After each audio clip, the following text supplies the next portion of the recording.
zeige ich euch, wie ihr die MX-Keys verbinden könnt mit eurem Windows-Rechner und mit eurem Mac.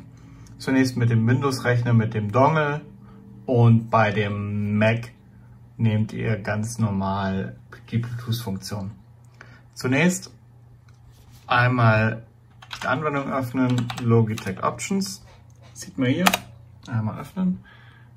So, dann öffnet sich es gerade mal. In meinem Fall habe ich schon verbunden.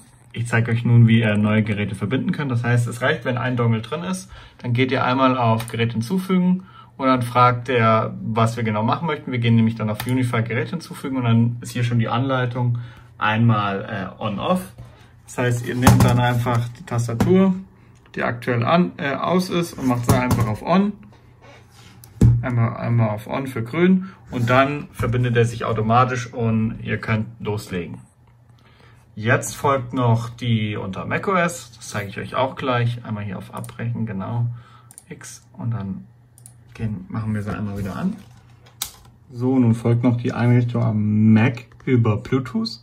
Da gehen wir einmal rüber. Dann haben wir einmal hier die Anwendung. Wir gehen unten auf Gerät hinzufügen. Dann haben wir einmal Unify-Gerät, das heißt der USB-Dongle oder Bluetooth. Wir gehen einmal auf Bluetooth. Dann sehen wir aktuell nur 3 Stück. Das heißt, wir gehen einmal hier. Hier sehen wir, wenn wir jetzt einmal kurz drücken, die Lampe leuchtet und damit das angezeigt wird, lange die Taste drücken, bis diese Taste blinkt. Und dann können wir uns einmal hier anschauen. Dann wird nämlich hier gleich im Bluetooth die Tastatur auftauchen. Und wir können auf MX-Keys verbinden gehen.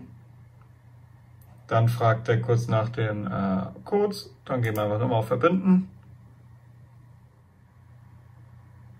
So, dann fragt er nach der Tastaturart. Wir drücken einmal hier neben der Shift-Taste diese Taste. Und er zeigt direkt ISO europäisch an. Drücken auf Fertig. Hier kann man nämlich schon mal zurückgehen. Okay. Ihre Geräte. Und wir sehen schon beide Geräte drin.